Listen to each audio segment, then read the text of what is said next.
So, I've talked about Mary Shelley's Frankenstein on this channel quite a bit, and this is a story that has been adapted and parodied again and again and again, sometimes for better, sometimes for worse. Needless to say, this is a piece of literature that is very much near and dear to my heart. With that being said, I've always loved monster media in general, including the work of Guillermo del Toro. I particularly like his film adaptations of Hellboy along with his films Pan's Labyrinth and Crimson Peak. He's also known for making award-winning fanfiction pieces based on classic monster movies. Need I say more? Given all this, one would assume that I was gunning to see Del Toro's adaptation of Frankenstein when it was announced, but I'm not going to pretend that I didn't have my reservations. Jacob Elordi's been a favourite with audiences my age, and while I think he's capable, I wasn't entirely sold on some of his past roles. Just get in the car, Al. Get in the car, Al!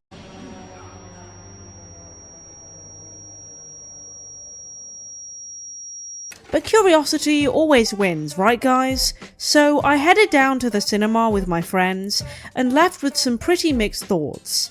I hadn't seen the film since then before making this review, as I wanted to review it with an almost clean slate. But, is Frankenstein really all that? Or is it just meh? Let's find out. Without further ado, on with the review. Polos is life, Polos is life, Polos is life, Polos is life, Polos is life, sleep all night and then Polos is life. The film opens with some title cards which were apparently based on Mary Shelley's handwriting. Cool, right? We also get the first deviation from the source material, as this adaptation takes place in the mid-1800s, whereas the novel takes place during the late 1700s. The Royal Danish Navy attempt to set sail for the North Pole, but find a gravely injured Victor Frankenstein in the ice. They find that one of his legs is a prosthetic, but begin scrambling to their ship when they hear an uncanny scream from the distance. I like the use of shadows here actually. The sailors attempt to shoot at the figure but to no avail. No guesses as to who this gentleman is. We also get the first few uses of egregious CGI in this film. The creature demands Victor is handed to him, and we see various displays of his inhuman strength and healing factor here. Anyways, he is subdued when he falls under the ice. The sickly Victor requests that the captain, Walton, give him to the creature so that he is satisfied and leaves the others alone, but Walton refuses. Great problem-solving skills all round here. Victor admits that he created the creature and agrees to tell Walton his story. As a child, Victor had a close relationship with his mother, somewhat implied to be a little too close, and is both terrified and in awe of his emotionally absent father, a baron who excels in the surgical field. This guy really sucks, and his treatment of Victor does explain why Victor is such a bad father, so to speak, later on. Victor's mother goes into labour prematurely and dies, although Victor's little brother William survives. Victor is traumatized by this, of course, and this is only made worse when William is favoured by their father. This is where Victor's obsession with death and preventing it entirely begins. My mother had died at the hands of the most distinguished doctor of his day. My father. An idea. Victor's father dies soon after, following some financial trouble, and Victor is sent to be educated in Britain. Sometime in the future, we see Victor giving a seminar at the Royal College of Surgeons of Edinburgh, where he shows off a prototype of his creature in front of a tribunal. They don't exactly take it well, and he is understandably expelled. I really like the animatronic here, but the machine keeping them alive being turned off felt really cruel. An arms dealer named Henrik Harlander, who witnessed the tribunal, meets with and announces to Victor that his brother William wants to introduce him to his fiancée, who happens to be Harlander's niece. Harlander offers Victor unlimited resources and an isolated tower to continue his experiments under an unnamed condition. Surely this can't go wrong at all. In Edinburgh, Harlander shows Victor an Evelyn table showcasing the lymphatic system, which Victor decides is the element that he has been missing in his quest to conquer death. The lymphatic system is an organ system responsible for maintaining fluid balance, supporting immune defense, and absorbing fats from the digestive system. Although the Evelyn tables are real, one displaying this system doesn't actually exist in real life. Anyways, their discussion is interrupted by the arrival of William and his fiancée Elizabeth, who Victor is immediately smitten with. Not exactly appropriate, but Victor clearly wasn't ever well adjusted.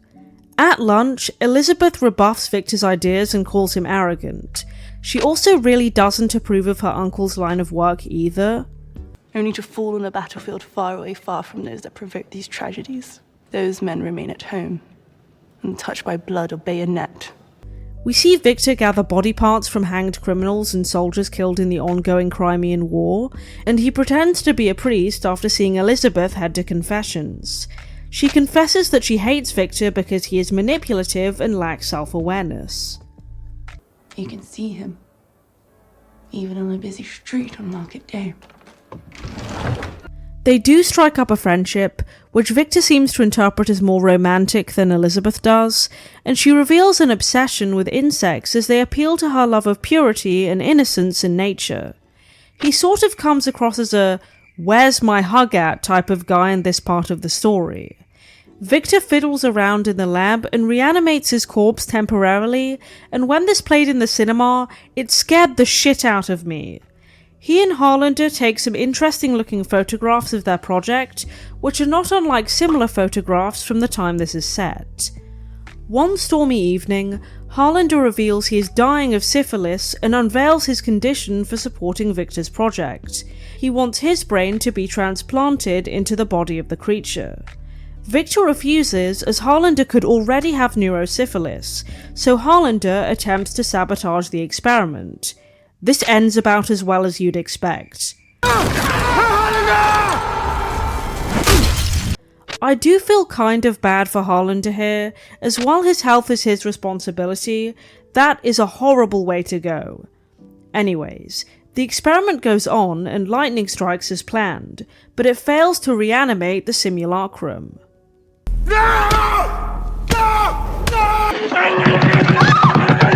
I don't want to live!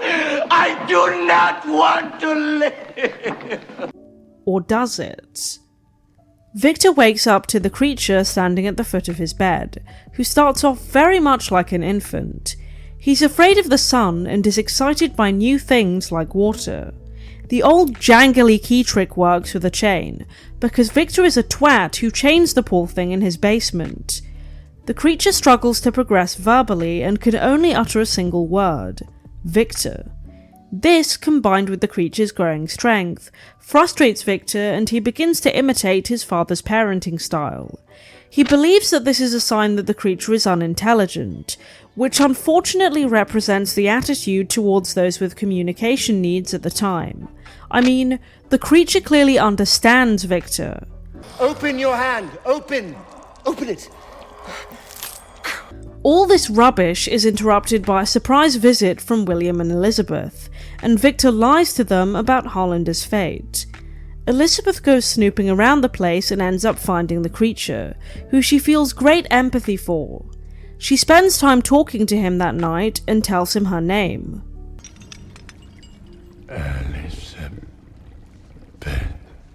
Elordi has a sort of tenorial vibe to me, so the depth of his voice always catches me off guard. I think this also drives home the point that people tend to respond to a more gentle pedagogical approach rather than just being lambasted. Victor's abuse of the creature develops into beatings when he doesn't respond in the way Victor wants, and this is incredibly aggravating to watch. Not just because of the obvious, but because the way Victor is acting is completely counterproductive. He is, somewhat unintentionally, setting the creature up for failure. When you behave like this, the aggression is what is understood rather than the information being conveyed. Victor then falsely accuses the creature of having murdered Harlander in order to scare his family away, although Elizabeth remains suspicious. Victor then sets the tower on fire, and the creature's cries for help here are really heartbreaking. Elizabeth and William return, finding Victor having destroyed one of his legs following an explosion. I don't give a shit! I don't give a shit! I don't give a shit! Victor's story is interrupted when the creature comes in and tells his side of the story, because this movie is just one big therapy sesh. He manages to escape by breaking his chains and sliding down an aqueduct, and I'm sorry, but this CGI is just so terrible. It really ruins the immersion, especially when put alongside such a good performance. The creature ends up washed away to the north. He steals some clothes from a corpse in the forest, and stows away in a mill belonging to a nearby family of hunters. Within this family is a little girl and her blind grandfather, and the creature increases his vocabulary when he overhears their English lessons. He repays them by doing chores around their farm at night, and thinking he's a benevolent spirit, they leave him offerings. Gramps is wiser though, and grows skeptical. The creature then learns a hard lesson when he witnesses a pack of wolves tear the family's sheep apart, and then sees the hunters shoot the wolves down. This was the way of the world. It would hunt you and kill you, just for being who you are. The family leave Gramps alone to go hunting during the winter, and the creature decides to meet with him. Gramps shows him kindness, and assumes that the creature is a heavily scarred foreign soldier with amnesia. Gramps shows the creature the Bible, and he sees his first snowfall. Of course, these moments of peace cannot last. Wanting to know his origin, the creature returns to the tower and finds its remains. His reaction to learning the horrible truth is incredibly poignant. I understood that I was nothing. A wretch. A blot. I think this encompasses the main theme of the film, and one of the themes of the original novel. Nobody asks to be born. When he returns to the house, he finds the door open, and the wolves have been mauling Gramps. Enraged, the creature kills all of them, and has a final moment of happiness with his friend. I know what you are. A good man. And you are my friend. The hunters then return and wrongly assume that the creature is the culprit, and attack him. He revives once more and describes a feeling of incredible loneliness in realizing that he lacks the one eternal release from pain. The creature manages to track Victor down and confronts him just before William and Elizabeth's wedding. He requests that Victor make him a companion, an idea that the Baron is disgusted by. Another monster. Yes.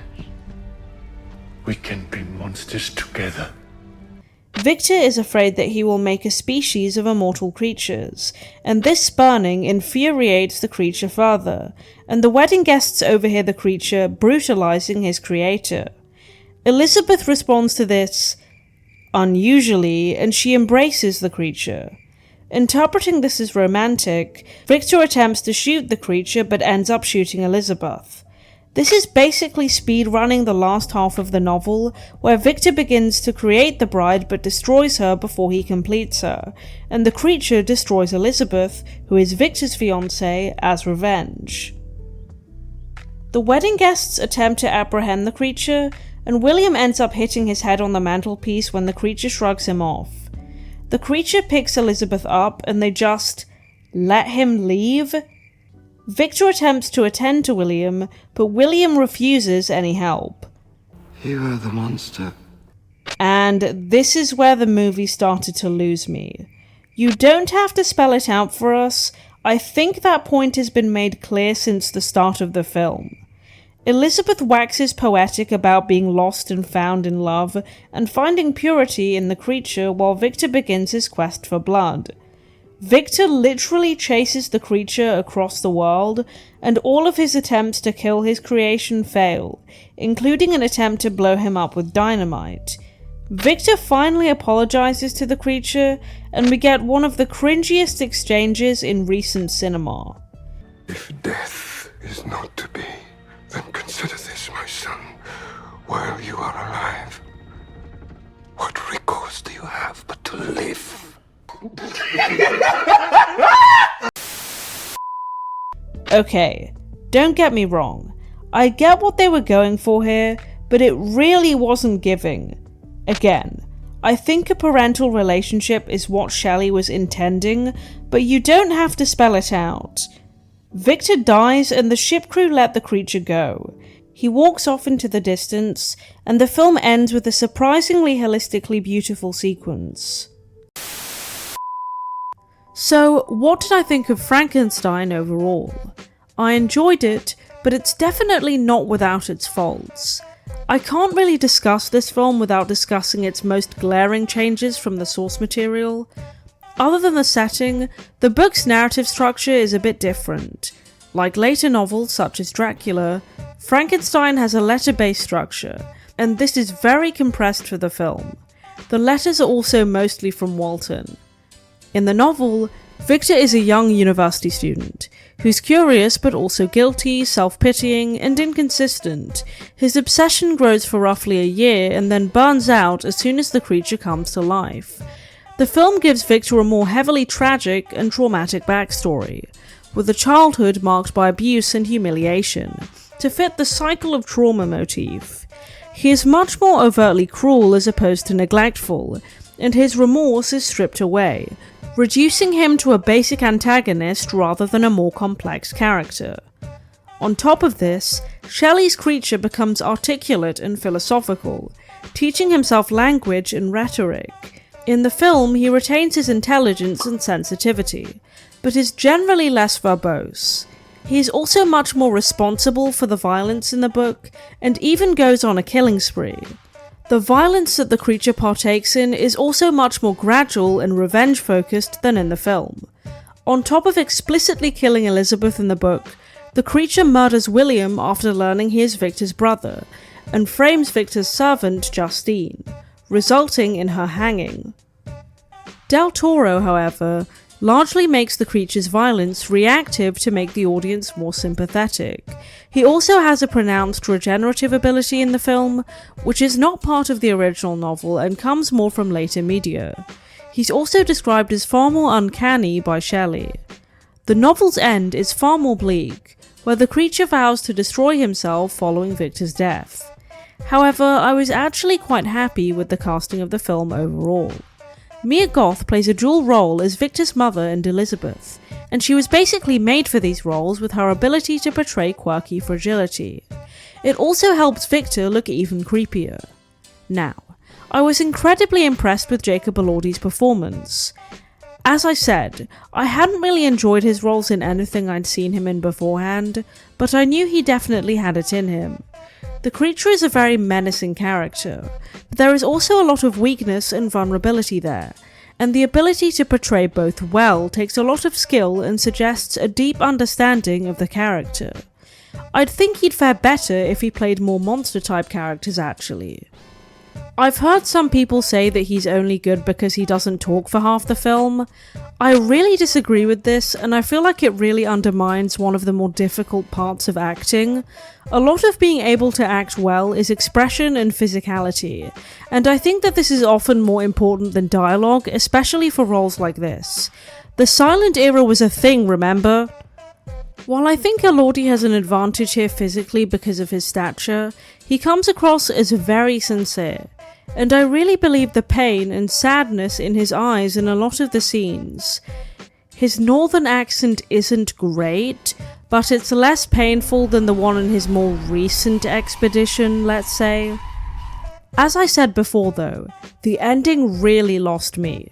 Del Toro seemed to be going for the reconciliation route, which is fine, but it seemed to come a bit out of left field. So they tell their stories, and they go from being violent towards one another to forgiving each other like that? Talk about an epiphany. Del Toro has stated that he wanted to make a telenovela out of it, which is fine. I just found the execution rather anticlimactic. It was giving fanfiction. The film shifts the moral weight strongly towards Victor as the true monster, while absolving the creature's culpability by removing his premeditated murders. In doing this, the film sidesteps the novel's most difficult question. Can a being who starts innocent become evil through mistreatment? And does that really mitigate his guilt? I will say that the film's aesthetic is very bizarre, and I remember hearing that Bernie Wrightson's illustrations were somewhat of an inspiration. I like the strand of white in the creature's hair. It's a nice callback to Elsa Lancaster's Bride. I really feel like the film suffers severely from Netflix lighting as well as very choppy editing though. I can only imagine how pretty it would be if it were filmed with actual film and with better cuts. Overall, while Frankenstein isn't the most faithful adaptation of the book, it's definitely one of my favourite films based on the book. Elordi's performance really carries, and it has the makings of a great film. I can't wait to see what Del Toro does next. Highly recommend.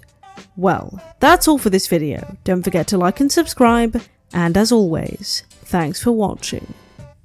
The blue and green ones are my favorite kind, but I'll eat the colored ones from time to time. Cause Polos is life, Polos is life, Polos is life, Polos is life, Polos is life, Polos is life. Sleep all night.